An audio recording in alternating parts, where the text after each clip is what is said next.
Kita akan lanjutkan pembelajaran kita. Sudah sampai di hari Kamis dengan judul "Untuk Saat Seperti Ini". Untuk saat seperti ini, kita coba cari tahu kira-kira apa maksud dari frasa ala kalimat yang dimaksudkan, dan itu menjadi judul pada pelajaran kita hari ini. Oke, jika kita membaca Ester 4 ayat 12, 14, mari kita coba temukan apa maksud frasa untuk saat seperti ini. Saya bacakan ya, saudara. Ketika disampaikan orang perkataan Ester itu kepada Mordekai, maka Mordekai menyuruh menyampaikan jawaban ini kepada Ester. Jangan kira karena engkau di istana raja, hanya engkau yang akan terluput dari antara semua orang Yahudi. Sebab sekalipun engkau pada saat ini berdiam diri saja, bagi orang Yahudi akan timbul juga pertolongan dan kelepasan dari pihak lain. Dan engkau dengan kaum keluargamu akan binasa. Saya boleh tambahkan tetap binasa. Kemudian dilanjutkan oleh Mordekai. Siapa tahu, mana tahu ya. Mungkin justru untuk saat yang seperti ini engkau beroleh kedudukan sebagai. Oke, kita bisa dapat gambaran umum untuk saat seperti ini ya. Jadi di pasal 3 sudah terjadi sebuah fraksi untuk mana tadi kemarin kita sudah pelajari itu, dan kita mendapati bahwa Haman sedang merencanakan kebinasaan bagi seluruh orang Yahudi. Dan di pasal 14 Mordekai datang ke istana, ke pintu gerbang istana raja, namun harus ada perantara. Tidak bisa ketemu langsung. Jadi ini disampaikan ke Esther bahwa ini lagi kritis. Dan kemudian ada orang yang datang kepada Mordekai dan Mordekai sampaikan ini. Oh, jangan kira bahwa kamu ada di istana dan kamu adalah ratu, istri dari Ahasveros, kemudian kamu akan luput. Selamat. Kalaupun tetap berdiam diri, ya, nggak ada niatan untuk membantu. Tetap semuanya itu akan punah. Engkau dengan kaum keluargamu akan binasa. Jadi Mordekai kemudian ungkapkan bagian terakhir. Dia bilang, jangan-jangan engkau telah ditempatkan Tuhan menjadi ratu. Justru untuk saat seperti inilah kamu akan memainkan peranmu. Ya. Nah, saudara, ini kira-kira yang bukan kira-kira ya, itulah maksud daripada untuk saat seperti ini. Jadi ada peran yang dimainkan oleh Esther untuk bisa menolong bangsanya. Jadi kita sedang berbicara tentang gambaran ya, tentang gambaran dari Esther, dari Ruth yang akan terjadi untuk kita hari ini di akhir zaman. Mungkin saja untuk seperti saat ini ada pribadi-pribadi yang dimunculkan Tuhan. Tetapi sebetulnya karakteristik dari Esther adalah gambaran tentang Kristus yang menjadi pembela bagi umat-umat Tuhan. Jadi saudaraku, Bapak Ibu yang terkasih, saya meyakini serumit apapun, sedetail, ya boleh disebut seburuk apapun ya, the worst thing yang akan datang kepada kita nanti. Oh, jangan takut. Untuk saat seperti ini, kita harus mempercayai ada Allah yang akan bekerja untuk membela kepentingan umat-umatnya. Saya pikir itu poin untuk keseluruhan hari ini. Tetapi mari kita lanjut.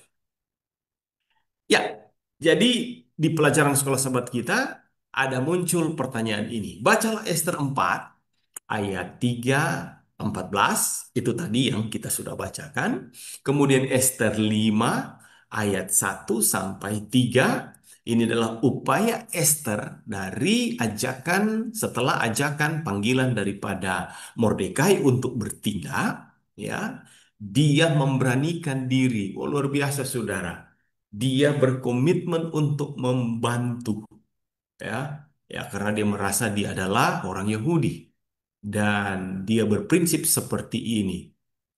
Ya, Asito memang kita semua di diikhtiarkan untuk mati, ya kan?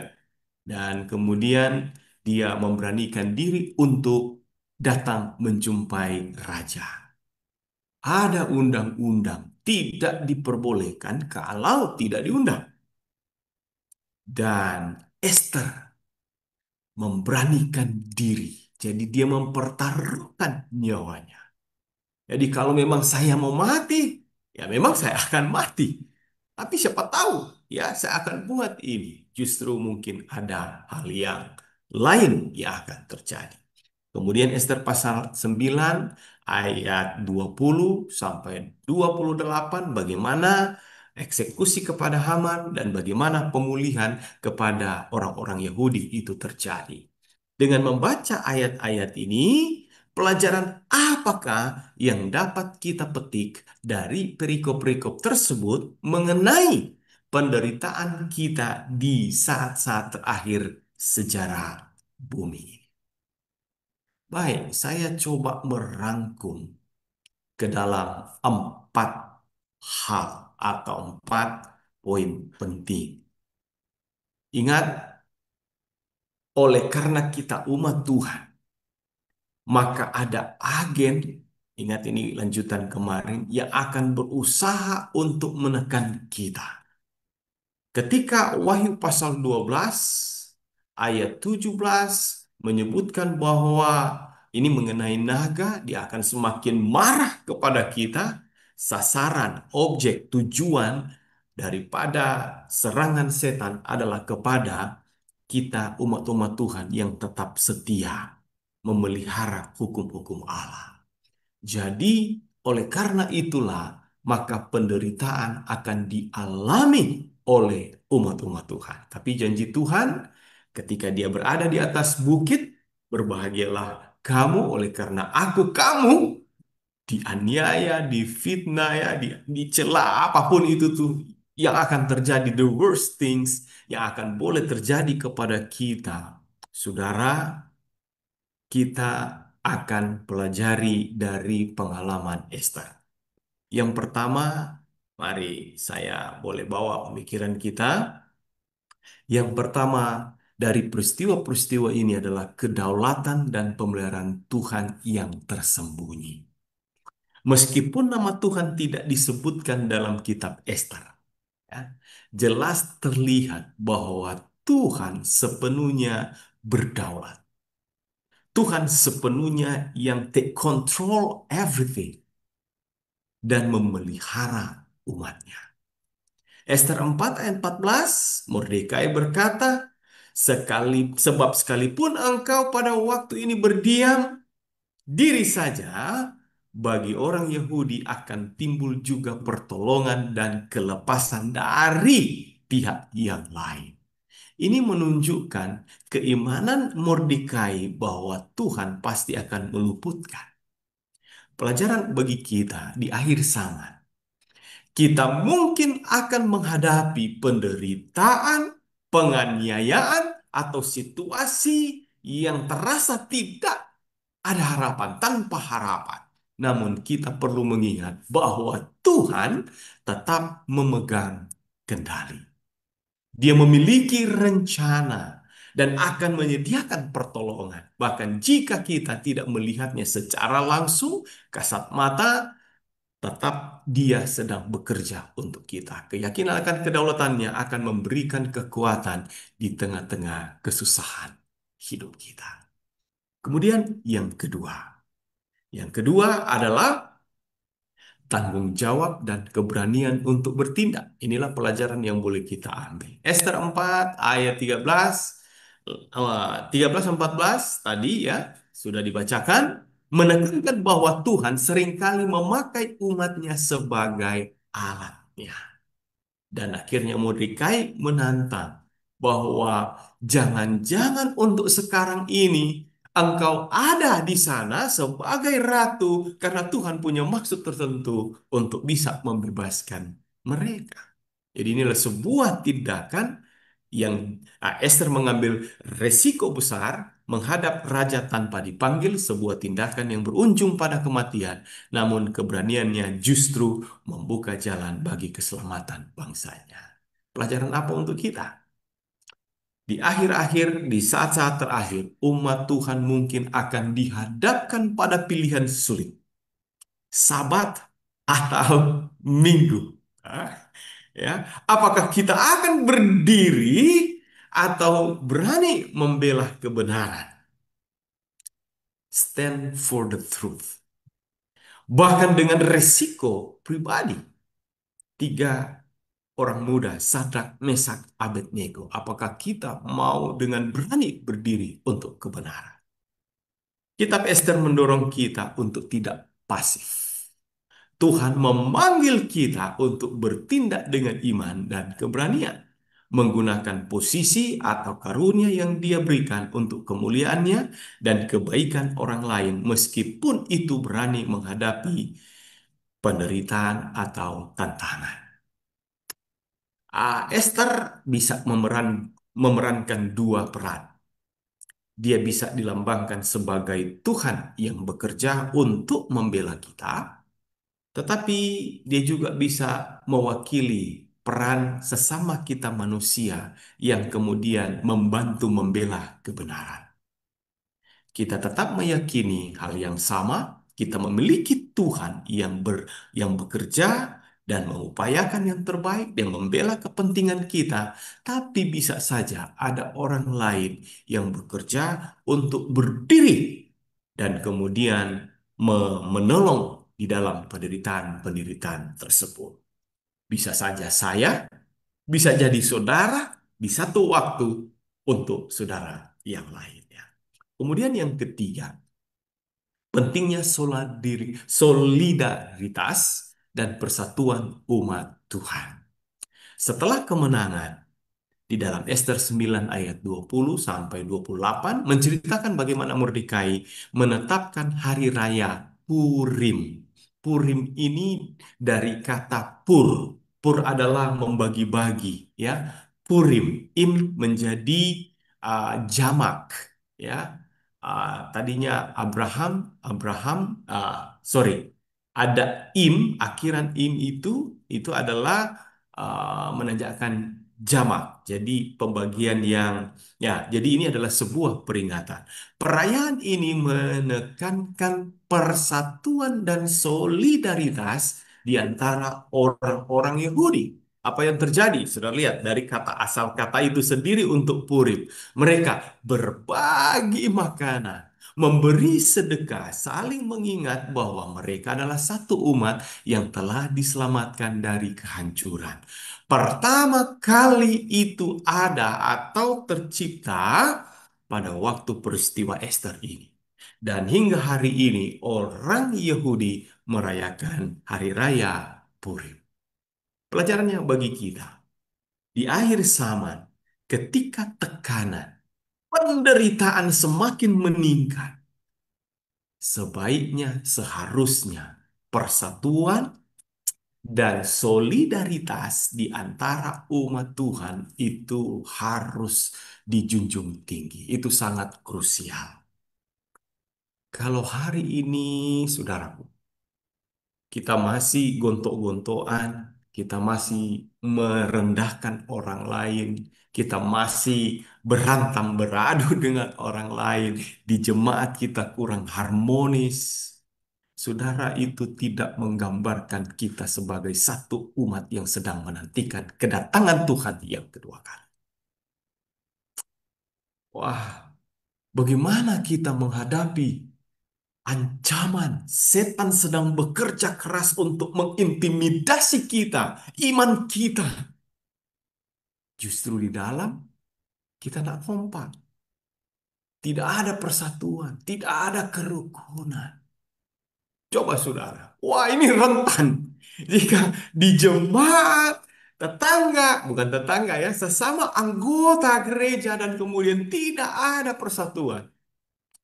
Ketika tekanan itu datang, saudara, wah langsung hancur. Itulah sebabnya kita perlu ada persatuan. Karena itu menggambarkan karakter Allah. Kita sebagai umat Tuhan, Allah, Tuhan yang mengasihi, Tuhan yang ingin bersatu, kita harus menampilkan hal yang sama. Kita perlu saling mendukung, menguatkan, mendoakan, membangun komunitas yang kuat, saling peduli, akan menjadi benteng di tengah badai, membantu kita untuk tidak menyerah dan tetap teguh dalam iman. Penderitaan bisa terasa sangat mengisolasi, tetapi mengetahui bahwa kita tidak sendirian. Ada saudara ada Bapak Simatupang, ya, ada keluarga Kaumpungan, ada keluarga Ibu Lina, ada keluarga Ibu Tina, ya, keluarga Pak Tampu Bolon. Wah, saya mungkin diserang habis-habisan. Ya, saya sakit, saya apa, ya karena kita hidup di dunia. Tapi saya dikuatkan oleh saudara-saudara seiman saya. Saudara, di akhir zaman penting untuk persatuan. Dan saya selalu suka ini, ya. Jadi dari pemimpin gereja kita menyerukan untuk mari kita berdoa bersama, united prayer, di mana kita saling mendoakan satu dengan yang lain. Oke, kemudian yang terakhir, bagian yang terakhir dari bagian ini, penderitaan. Yang keempat, penderitaan dapat menjadi katalis. Katalis sesuatu yang tidak seberapa efek ya, tapi justru kehadirannya itu akan memperlancar untuk kemenangan dan kesaksian. Kisah Esther dimulai dengan ancaman genosida. Jika saudara pernah mengingat genosida di mana ini? Di Rwanda ya, tragis. Tapi oke lah ya, dan diakhiri dengan kemenangan besar pada perayaan Hari Raya Purim. Penderitaan yang dialami orang Yahudi menjadi katalis untuk kelepasan ilahi dan kesaksian abadi tentang kuasa Tuhan. Jika mau ditanya kepada anak-anak Yahudi hari ini, kenapa kalian merayakan Hari Raya Purim? Saudara, mereka akan ceritakan bagaimana kelepasan yang Tuhan berikan di kerajaan Ahasverus. Bayangkan kalau punah semua orang Yahudi. Apakah ada kerajaan itu sekarang? Bangsa itu ada sekarang? Tidak ada. Ya kan? Jadi itu menjadi satu kesaksian hebatnya Tuhan yang telah bekerja menolong, menyelamatkan mereka. Pelajaran bagi kita hari ini, oh penderitaan yang kita alami di akhir zaman bukanlah tanpa tujuan. Tuhan dapat menggunakannya untuk memurnikan iman kita, memperdalam ketergantungan kita kepadanya. Bahkan untuk menyatakan kuasanya, ini menjadi satu kesaksian kepada dunia. Dan ketika kemenangan, kelepasan yang kita alami, melewati rangkaian penderitaan-penderitaan, itu akan dapat menjadi kesaksian yang kuat dari kita kepada orang lain dan menunjukkan bahwa Allah itu God is faithfulness. God is faithful dan kemudian berkuasa, mighty to save, berkuasa untuk menyelamatkan. Terkadang, saudara, jika kita menghadapi tantangan-tantangan akhir zaman ini, ini apalagi dengan Trump jadi ya, wah sudah langsung menganalisa kira-kira apa yang akan terjadi. Hidup semakin hemat dan kemudian jangan sering keluar bepergian. Wah, ini memang harus sistematis untuk berpikir demikian. Tetapi saudara, kalau boleh saya sebutkan dan itu yang menjadi inti pelajaran kita. Jangan memandang kepada kesulitan-kesulitan yang terjadi. Kita harus lebih memandang kepada Tuhan. Dan boleh saya sebutkan dengan apa yang diungkapkan di pelajaran kita hari ini.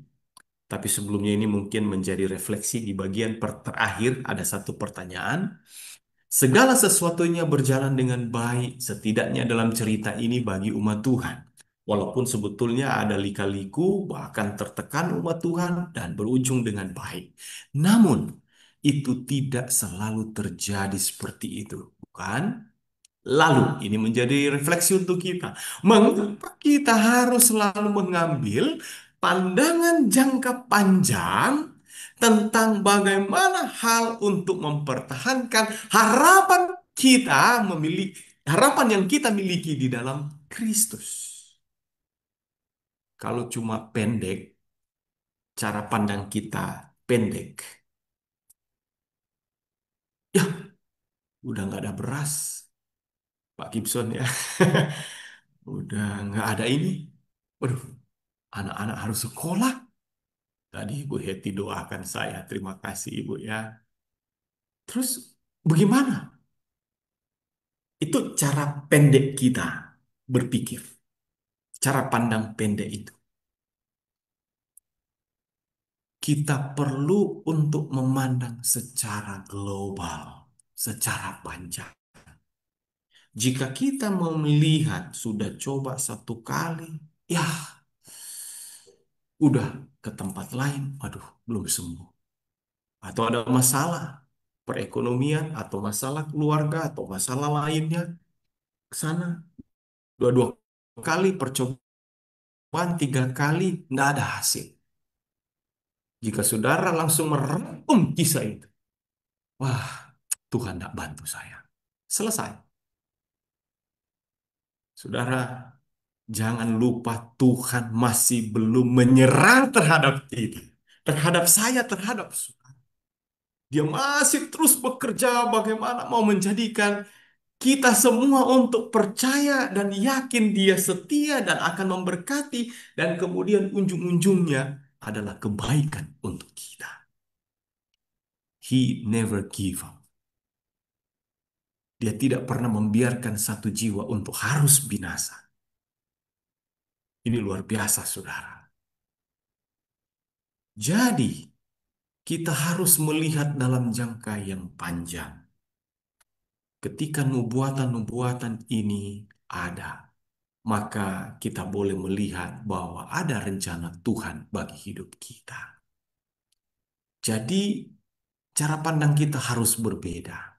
Karena kecenderungan kita adalah seperti bagian paragraf yang pertama dari pelajaran kita hari ini disebutkan bahwa yang tidak menguntungkan di antara beberapa orang Kristen, kecenderungan yang mereka pikirkan adalah rasa takut, berfokus pada kesulitan, gantinya resolusi yang dijanjikan untuk kisah tersebut.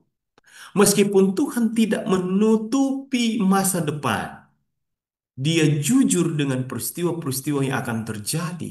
Justru itu hal yang baik, yang positif, ya kan? Tapi, saudara, um, tergantung kita memandangnya seperti apa. Dan itu penting, ya. Dan bagaimana berakhirnya pertentangan besar ini. Penting untuk selalu membaca kisah ini sampai pada akhirnya. Ada pola umum dalam nubuatan, di mana Tuhan mengungkapkan kebenaran tentang kekacauan yang diciptakan oleh karena pemberontakan kita, oleh karena dosa kita. Selalu itu ada konsekuensi. Namun Allah selalu menawarkan, mengulurkan harapan. Dan ingat, setelah peristiwa untuk Sandelo dan juga untuk penganiayaan, kita akan masuk nanti di masa kesusahan Yakub. Masa ini akan terulang saat mana Yakub bergumul. Kalau mau ditanya, apakah susah, sulit? Iya, itu antara hidup mati. Kita akan berada dalam masa tersebut, situasi tersebut. Tapi apakah kita hanya memandang untuk itu? Betapa sulitnya bergulat ya dengan bergumul dengan pergumulan hidup kita. Sampai-sampai kita lupa. Ya ini, dengan ketakutan dan gemetar.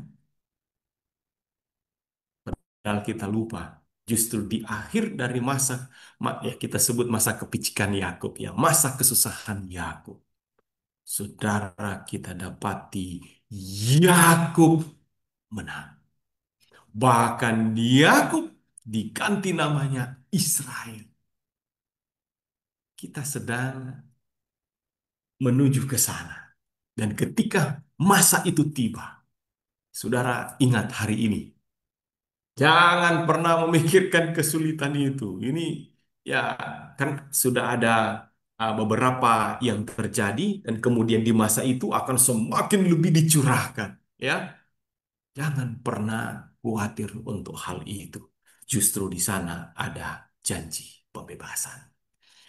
Kemudian saya melihat bahwa dalam pelajaran sekolah sahabat kita coba mengangkat ide yang ada di dalam Wahyu pasal 12, bagaimana iblis mengejar akan perempuan ya, dan kemudian dengan penuh kebencian mau membalas dendam, tetapi saya coba perlihatkan kepada saudara, Tuhan turun tangan untuk menyelamatkan. Sama halnya dengan kisah Esther, Tuhan menggunakan Esther dengan penuh kuasa untuk menyelamatkan umatnya. Tuhan akan membawa mempelai wanita keluar dari persembunyian untuk membawa pekabaran terakhirnya akan belas kasihan kepada dunia. Dan apa yang kita mau saksikan kepada dunia, itulah pekabaran tiga malaikat. Ya, kita di sini untuk saat yang seperti ini, sesuai dengan judul hari ini. Ingat saudara, di pihak kita ada Sang Raja dan kita pasti akan dibebaskan.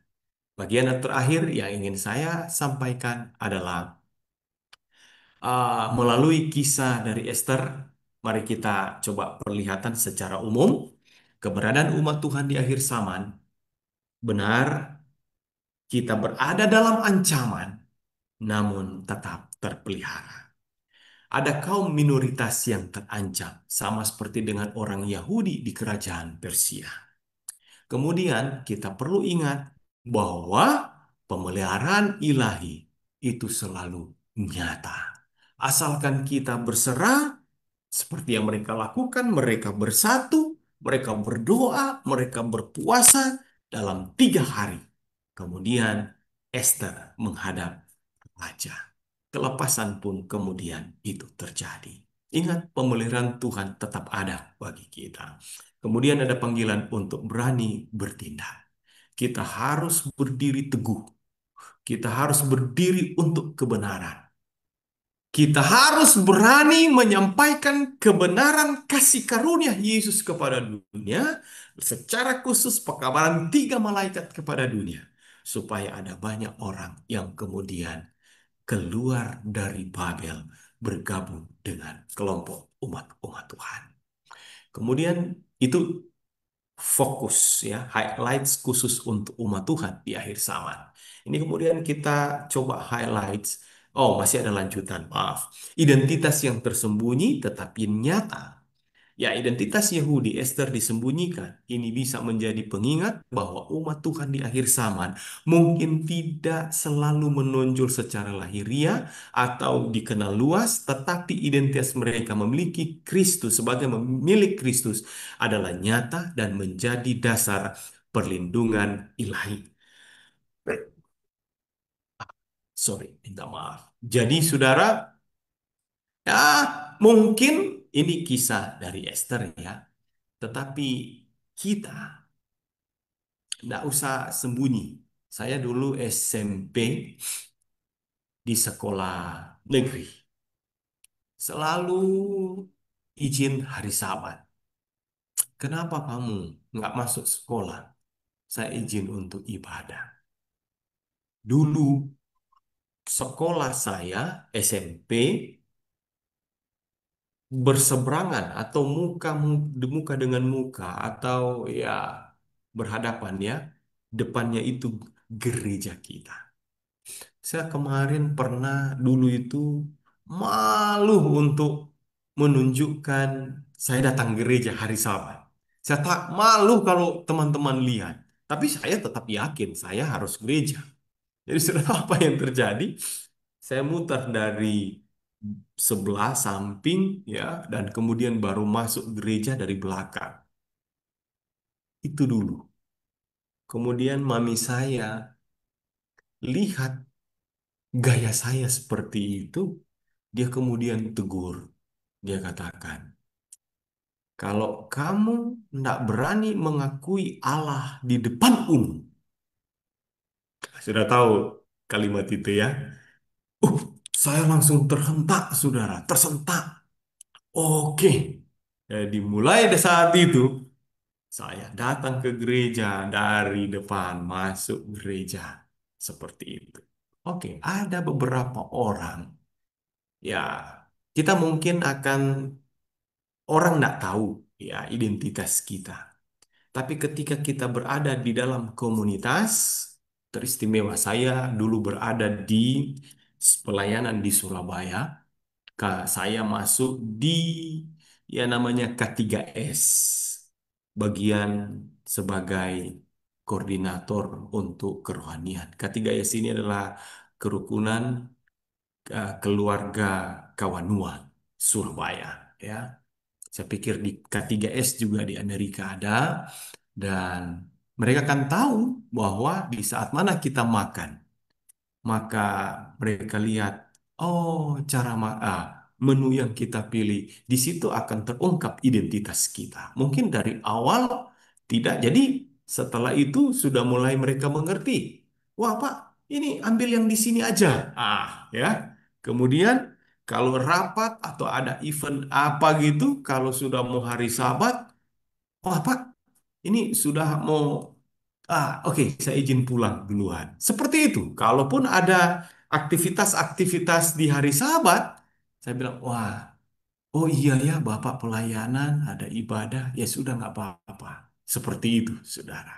Ya, jadi mungkin awalnya tidak kelihatan, tetapi dengan kita berdiri teguh, menghidupkan kebenaran, maka dunia akan melihat kita. Kemudian tantangan melalui tindakan iman dan doa. Kemenangan bangsa Yahudi bukan hanya karena kekuatan militer, tetapi karena serangkaian tindakan iman, doa, termasuk puasa yang dilakukan Esther dan seluruh umatnya. Yang ajaibnya, saudara, bukan hanya Esther pribadi. Dia suruh juga yang pembantu-pembantunya, dayang-dayangnya juga berdoa. Ini luar biasa, berdoa dan berpuasa. Luar biasa. Inilah jadi pentingnya doa dan ketaatan dalam menghadapi tantangan di akhir zaman ini. Kemudian dari sisi Allah, peran Kristus, juru selamat pembela manusia. Esther adalah tipe Kristus. Kemudian Naaman itu adalah tipe antikristus. Namun pada akhirnya kemenangan atas musuh akan diperoleh. Saudara, jika kemudian kita akan hadapi tantangan-tantangan yang sulit di akhir zaman, ketika semakin menekan iman kita, jangan khawatir. Tetap berserah, berarti kelepasan itu tidak lama lagi akan datang. Kiranya pelajaran hari ini akan boleh menolong kita untuk bisa memahami akan hal-hal yang telah saya sampaikan berdasarkan firman Tuhan, boleh menolong memberkati akan keberadaan hidup kita masing-masing. Tuhan Yesus memberkati.